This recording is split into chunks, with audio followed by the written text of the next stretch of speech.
Bien, mesdames et messieurs, chers amis, je suis heureux de vous retrouver pour cette cérémonie des vœux. Donc à toutes et à tous, je vous souhaite une très bonne et une très belle et heureuse année 2012. Une année de bonheur privé tout d'abord, pour vous, pour vos familles, pour vos proches, mais aussi pour nous qui sommes tous des acteurs de la vie publique, pour nous tous, une bonne année aussi de bonheur public. C'est vrai que l'année 2012 pouvait difficilement commencer plus mal. Présenter ses vœux juste après la perte du triple A, ce n'est pas franchement l'idéal pour garder le moral et cultiver l'optimisme pour les prochains mois. Souhaiter pour 2012 plus de bonheur public, c'est un peu comme présenter vos vœux à votre meilleur ami alors que les huissiers sortent à peine de chez lui avec les meubles.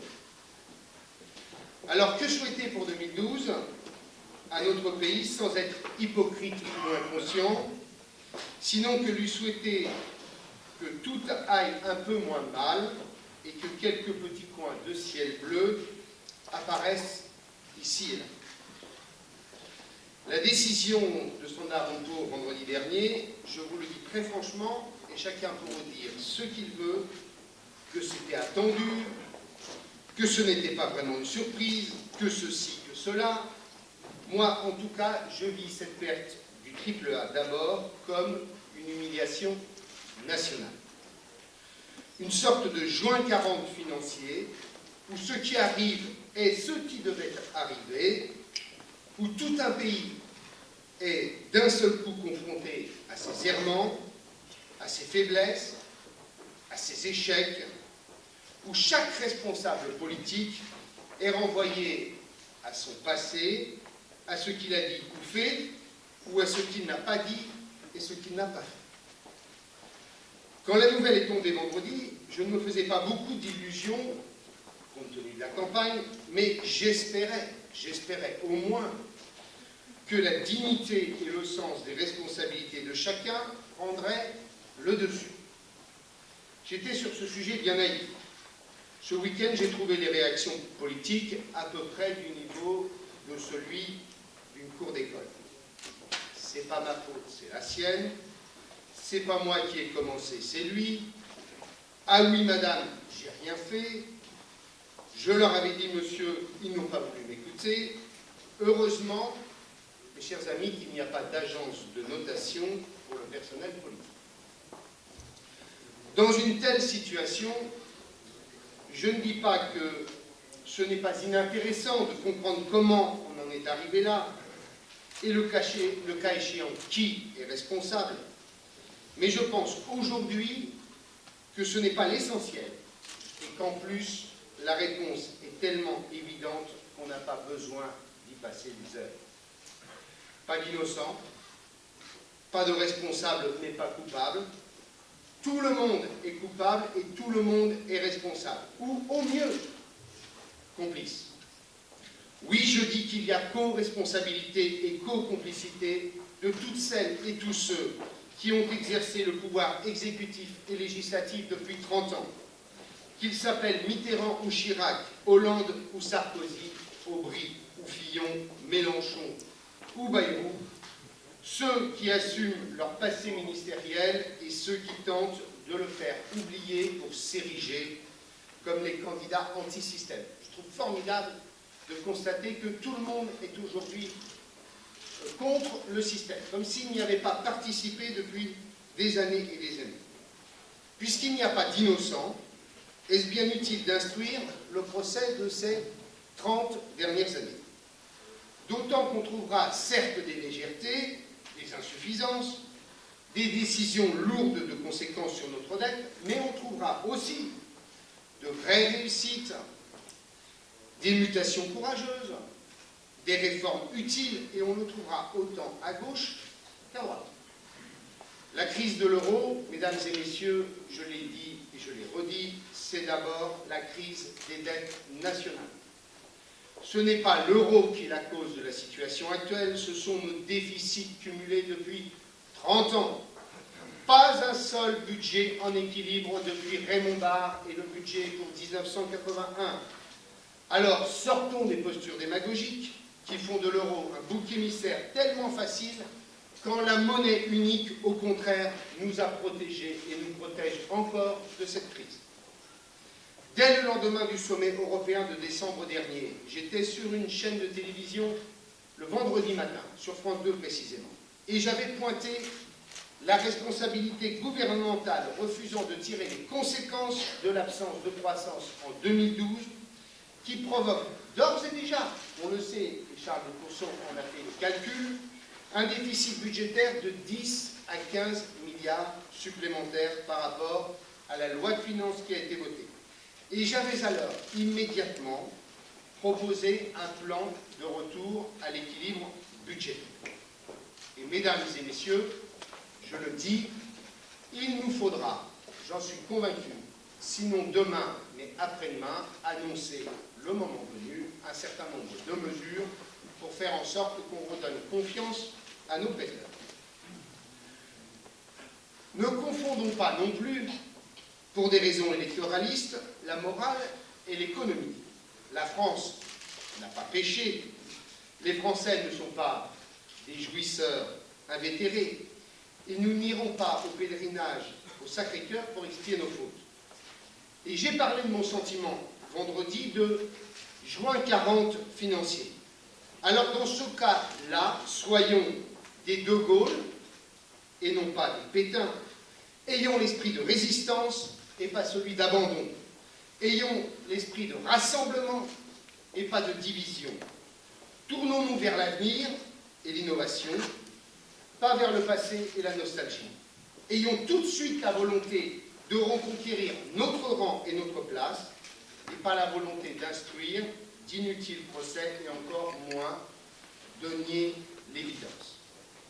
Ainsi, je trouve absurde quand notre ministre des Finances nous dit « les agences de notation ne font pas la politique de la France ». Bien entendu qu'elles le font. Indirectement peut-être, mais elles le font, et d'ailleurs le sommet de crise d'aujourd'hui en est la preuve. Et si on ne veut pas qu'elles le fassent, il ne faut pas être endetté jusqu'au cou, car la question de l'endettement, c'est bien une question d'indépendance. Et si on veut aller de l'avant, je crois déjà qu'il faut chercher le positif dans la décision de vendredi, plutôt qu'à la contester ou encore la minimiser. Les parlementaires qui sont là vous diront à quel point on sent les Français profondément touchés. C'est une décision technique, tout du moins d'apparence technique, qu'ils ne comprennent pas forcément, mais ils sont touchés personnellement. Ils se sentent profondément concernés par ce qui se passe. Le premier point positif, je le vois en termes de pédagogie et en termes de transparence. Maintenant, on ne peut plus tricher avec la vérité. On ne peut plus s'abriter derrière tel ou tel avis d'expert ou telle polémique politicienne. Nous perdons notre triple A et nous le perdons parce que notre dette est élevée et surtout trop élevée en comparaison avec la compétitivité de notre économie et notre capacité à créer de la croissance. Pour la présidentielle, j'y vois donc un avantage. Fini les propositions démagogiques, comme les 60 000 postes d'enseignants sur lesquels je n'ai toujours pas compris quelle était finalement la position de François Hollande. Fini les propositions hors sol, comme la conversion immédiate aux énergies nouvelles. Place enfin aux solutions courageuses et aux agendas réalistes. Fini les petites phrases et place aux idées neuves. Et c'est amusant d'ailleurs l'avis d'une idée pendant la campagne. Le jour de ma déclaration de candidature en Normandie, je propose des 37 heures de travail hebdomadaires pour faire immédiatement 12 milliards d'euros d'économies sur le budget. On n'a plus besoin de compenser les exonérations de charges de 35 heures, et pour redonner de la compétitivité au pays. Applaudissements dans la salle, silence des médias et de nos partenaires de la majorité, pas même moyen de passer une tribune sur ce sujet dans la presse, même celle du groupe Perso. Et là, Tout à coup, depuis 3 à 4 jours, tout le monde en parle de cette idée des 37 heures, le ministre du Travail, le président de l'UMP, l'ancien Premier ministre candidat. Comme si tout à coup certains avaient compris que l'élection se jouait sur les idées, et donc tant mieux si grâce à vendredi, les esprits évoluent. Le deuxième point positif, c'est pour moi l'explication de la dégradation qui a été donnée le lendemain de sa décision, donc le samedi, par Standard & Poor's, dans sa note explicative. Que dit cette note? Elle dit que la dégradation vient bien sûr de notre maîtrise insuffisante des dépenses publiques ou des déficits, mais elle dit aussi que notre déclin vient de nos problèmes de balance de paiement, c'est-à-dire du recul de notre compétitivité. Qu'est-ce que cela veut dire?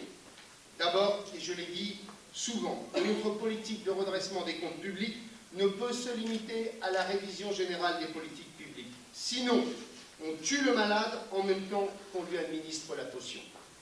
Non, la lutte contre les déficits publics doit aussi se caler avec une politique en faveur des entreprises, pour limiter leurs charges, pour les aider à innover, pour faciliter leur transmission, pour les débarrasser des paperasseries, de contrôle en tout genre. Nous vivons trop à crédit, et ce qui est grave, et surtout, cet argent emprunté, nous l'avons utilisé pour payer notre fonctionnement quotidien, et pas pour l'investissement, pour les dépenses d'avenir, pour la production et pour la recherche.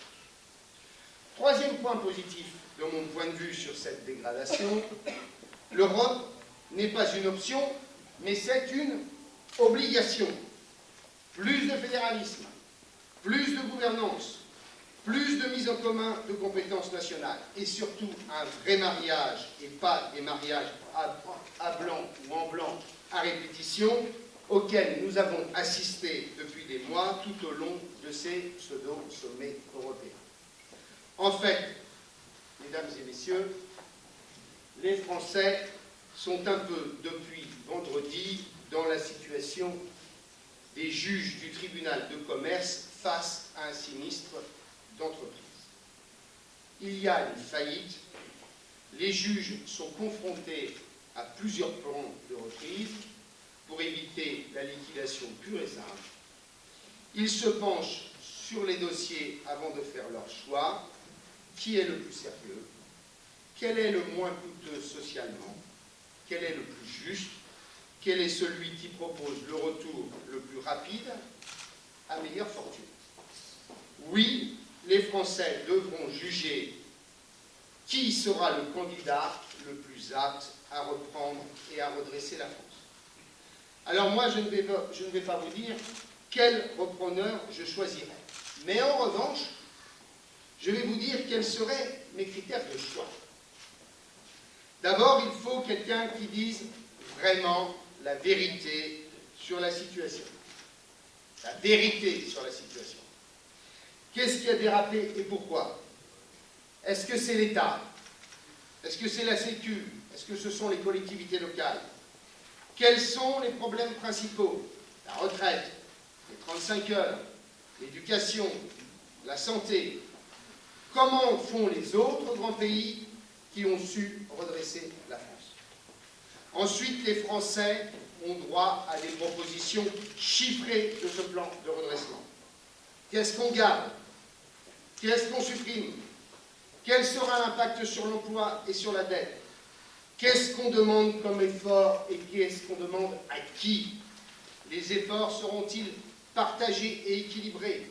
Et j'ai pour l'instant, mesdames et messieurs, le sentiment d'avoir été le seul à me livrer à cet exercice en présentant d'ores et déjà mes propositions économiques, mes propositions budgétaires, mes propositions sur l'éducation ou encore mes propositions sur l'énergie.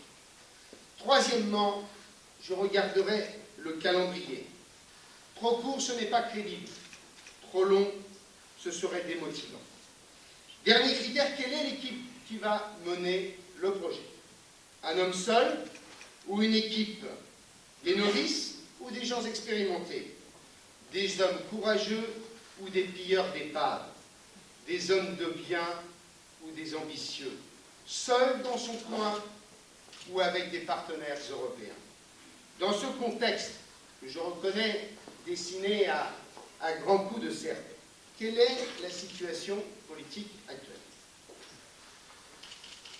Pour certains, je ne vise personne au centre, on est vraiment dans la période du blanc.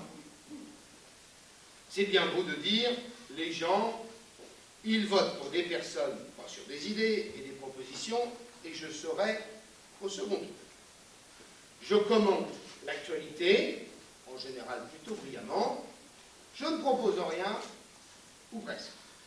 Cet exercice a ses limites, et mesdames et messieurs, si je continue la métaphore ou l'image, devant le tribunal de commerce, devant le peuple français, on n'arrive pas les mains vides avec uniquement des beaux discours. On arrive avec une stratégie, on arrive avec des solutions, on arrive avec des budgets prévisionnels et on arrive avec une équipe capable de reprendre le bateau. Il y a aussi, dans ce contexte-là, celui qui est aux commandes et qui voudrait bien qu'on lui donne une nouvelle chance. Alors il vient aujourd'hui avec des tas d'idées nouvelles. On se demande toujours dans ce cas de figure quelle est la part de conviction personnelle et profonde et quelle est la part de calcul électoral. D'un côté, il reprend une à une toutes les propositions du quinquennat que nous avons faites, comme la réduction massive des cotisations sociales et la création d'une TVA emploi. Mais je le dis et je le souligne dans le cadre d'une politique économique et fiscale globale et nouvelle faisant des PME et de la production notre priorité. Il reprend l'autonomie des établissements scolaires, la taxe Tobin, la règle d'or. Tout ce qu'il a rejeté avec constance depuis 4 ans et qu'il reprend à 3 mois du premier tour. Avec, en supplément, le risque de donner aux Français un sentiment de fébrilité et surtout leur rappelant la période qu'ils pensaient pourtant révolue et terminée, des annonces quotidiennes et tous azimuts qui leur donnaient le tour. Or, en ces grandes périodes d'instabilité et d'inquiétude, il faut au contraire, par une pédagogie constante, donner un cap qui donne un sens à l'action politique que vous menez. Bien sûr, nous y sommes favorables. C'est très clair. Je ne vais pas inventer qu'on est contre parce que c'est la campagne électorale. Et en même temps, comme beaucoup d'entre vous, j'ai une vraie peur. C'est que la précipitation dans laquelle tout cela est fait, le contexte de campagne électorale, qui par définition est tout sauf un contexte d'écoute mutuelle et d'unité nationale, eh bien oui, j'ai peur que ces belles idées, ces idées importantes pour lesquelles on se bat depuis des années, qu'on les casse et qu'on ne puisse ensuite les remettre en œuvre avant bien longtemps, parce que ça s'est fait avant les élections. Je le dis très clairement, et mon vote à l'Assemblée nationale sera conditionné à cela. Je le dis très clairement, certaines propositions sur la compétitivité de l'économie française, sur une politique économique et fiscale nouvelle, doivent faire l'objet du débat présidentiel et certainement pas de mesures prises à la hâte et qui seront d'ailleurs sans effet car elles n'auront pas le temps de l'application. Alors oui, cette soudaine effervescence, elle m'inquiète pour nos idées. La TVA emploi, la taxe Tobin, la fluidité du marché du travail. Oui, ce sont de bonnes idées pour les 100 jours, mais pas pour les 100 jours d'avant, mais au contraire pour les 100 jours d'après l'élection. Précipitation soudaine, ça c'est le contexte actuel, mais aussi, mesdames et messieurs, et je m'en désole tous les jours, populisme.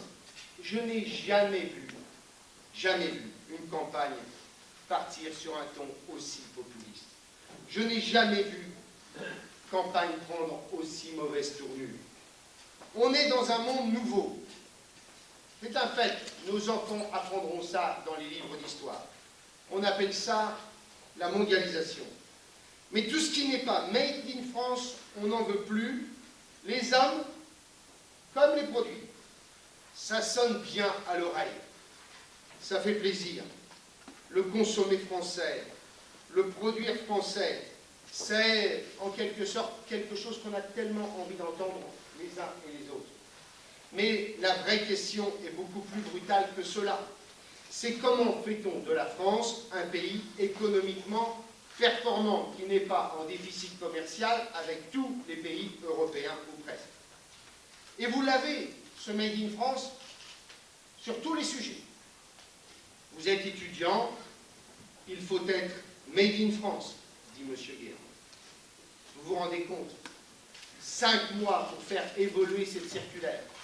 5 mois où on a expulsé, où on a défendu l'idée d'expulser des jeunes faisant leurs études dans nos plus grandes écoles, dans nos plus belles universités, qui pouvaient être de formidables ambassadeurs de la France, eux qui formeront l'élite de demain de leur pays, qui sont utiles pour l'économie française qui a besoin de matières grises, et à qui on adresse un message de refermement, de rétrécissement de la nation française contraire à nos valeurs républicaines.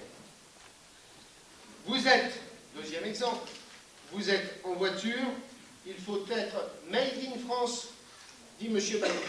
Peu importe quelles sont les composantes de la voiture ou où elle est fabriquée. Vous voulez être soigné, il faut être Made in France, dit Mme Le Pen. Moi, je dis stop à ce populisme, stop à cette dérive du plus bleu, blanc, rouge que moi, tu meurs. On sait comment ça commence. Ça commence avec des propositions et on sait aussi comment, malheureusement, ça peut finir. Cette France des candidats Dupont-Lajoie, ce n'est pas ma France et je sais que je ne suis pas le seul à le penser. J'en ai assez de ces surenchères populistes. Mesdames et messieurs, les 3 personnalités préférées des Français au 31 décembre 2011, ils s'appellent Noah, Zidane et Omar Sy. Et vous croyez qu'ils sont totalement made in France. Moi, je vous le dis, ce sont de mauvais combats. Ce sont de mauvaises illusions qui sont mises sur la table en ce moment. Et ce sont des combats dangereux pour notre démocratie et pour la capacité de notre pays à se redresser. Bien sûr, les Français sont inquiets. Qui oserait dire le contraire? Mais devant les difficultés et les risques, ce ne sont jamais les lignes Maginot qui protègent. Nous avons assez payé pour le savoir. Ce qui protège, c'est d'être mobile. Ce n'est pas de se cacher derrière le mur. Ce qui protège, c'est d'être innovant. Ce n'est pas de bloquer les frontières. Ce qui protège, c'est de regarder devant. Et ce n'est pas de célébrer en permanence Jeanne d'Arc, François Mitterrand ou je ne sais qui encore. Il y a quelques semaines, j'ai décidé d'être un de ces candidats à la reprise de la Maison France. Oh, je savais bien que ce serait difficile. Et je vais vous dire, quelles que soient les difficultés, quels que soient les coups de couteau permanents, l'absence de solidarité et de solidité, je ne le regrette pas une seule seconde. Bien sûr, on doit supporter toute cette petite trahison quotidienne. Bien sûr, on doit subir le mépris et l'arrogance de ceux qui ne savent flatter que les puissants. Mais tout cela n'est rien à côté de ce qu'une campagne apporte de positif. Les déplacements aux 4 coins de la France, les visites d'usines, les innovations sociales, les centres de recherche, les expériences en matière d'éducation, les nouvelles filières agricoles, les énergies de demain. Toutes ces initiatives qui montrent qu'une part de la transformation du pays viendra des Français et non du sommet, et qui sont surtout facteurs d'optimisme sur notre capacité à nous redresser. Je veux dire aux Français, nous avons 3 ou 4 sujets lourds à régler. La compétitivité de l'économie française, la dette, la question européenne et la question de l'éducation, mais nous avons en même temps tous les atouts pour réussir des services publics, des centres de recherche, de l'intelligence, des universités, des entreprises, de l'innovation, une culture, une histoire et des racines qui sont autant d'atouts qui doivent nous permettre de réaliser ce défi qui est de retrouver notre place au XXIe siècle. Deuxième chose fantastique, c'est le fait de pouvoir exprimer nos idées dans les médias, en tout cas quand on le peut. Vous les entendez, vous, en ce moment, ceux qui ont refusé d'être candidats. Borloo, disparu. Hulot, disparu. Duflot, disparu. Montebourg, disparu. Disparu ou cantonné au rôle de DIRCOM, comme Manuel Valls, ou de porte-flingue, comme de bons soldats de l'UMP. Alors je sais, certains dans mon parti auraient voulu que je m'abstienne. Ceux-là, comme les chauves-souris, ils n'aiment pas trop la lumière et l'air du dehors. Ils préfèrent les transactions secrètes, les conciliabules et les discussions derrière les portes. Ils aiment leur parti, ne pensent qu'à l'unité et à la préservation du parti, mais pas autant que leur circonscription. Ils aiment les militants, mais pas autant que leur conseil général. Ils aiment les idées, mais pas autant que leur portefeuille ministériel. Ce qu'ils font, ce n'est pas ma conception de la politique. Moi, la politique, je la fais à ciel ouvert. Je la fais au vu et au su des Français. Je la fais dans la vérité et dans la transparence, et je la fais en sachant que celui qui prend tous les risques, c'est moi. Et je suis heureux de porter les idées sur lesquelles nous avons travaillé avec les élus et les militants depuis plus d'1 an. Je suis heureux de les expliquer, de les confronter et de les améliorer aussi au fil de nos rencontres. La campagne est dure. Ce qui arrive, j'en étais prévenu et je vous avais prévenu. Je savais que rien ne me serait épargné. Les pressions de l'Élysée sur tous nos élus, le mépris des grands éditorialistes pour les petits candidats et leur révérence pour les puissants. Oui, tout cela, je le savais. Le confort, c'était en effet de s'abstenir. Mais le devoir, c'était de se présenter pour défendre notre projet. Le paysage politique, mesdames et messieurs, est à l'image de notre société. Incertain, mouvant, impitoyable avec les faibles, en permanence dans le rapport de force. Je pose un certain nombre de questions. Que se passera-t-il au lendemain du second tour? Qu'arrivera-t-il à l'UMP si Nicolas Sarkozy échoue? Qu'arrivera-t-il au centre si François Bayrou rallie François Hollande? Quelle sera la surprise et la stratégie du Front National s'il n'est pas au second tour et s'il n'a aucun député en juin 2012? Pour ma part, je n'ai pas la réponse à ces questions. Mais je sais qu'elles se poseront inéluctablement. Et je sais que nous devons être présents et surtout solides quand les vagues déferlent sur les rivages. Je sais bien que c'est la période des soldes. Mais moi, je n'ai aucune envie de solder notre parti, ses élus, ses militants et ses valeurs. Certains chez nous ont commencé à le faire. L'un, d'ailleurs, auprès du président de la République. D'autres, d'ailleurs, auprès de François Bayrou. C'est dire la cohérence de leur critique à mon égard et la confiance immense qu'ils font à notre parti et à ses militants. Mais aujourd'hui, peu importe mon sort personnel. Ce qui m'importe, comme j'en suis sûr à l'ensemble des Français, c'est le redressement de notre pays. Je suis et je reste optimiste, mais un optimisme d'unité et un optimisme de volonté. La France se relèvera comme elle s'est toujours relevée des épreuves beaucoup plus terribles qui ont jalonné son histoire. J'y crois parce que le couple franco-allemand montre une vraie solidité dans la crise et que rien de grand et de profond en Europe ne peut se construire sans ce couple. J'y crois parce que Sur le terrain, je vois des Français qui ne se résignent pas au déclin, des Français qui voient bien que le chemin à prendre, c'est celui des pays comme l'Allemagne, du nord de l'Europe, et pas celui de la Grèce ou de l'Espagne. J'y crois enfin, parce que nous avons la chance, et c'est une exception en Europe, d'être un pays jeune démographiquement.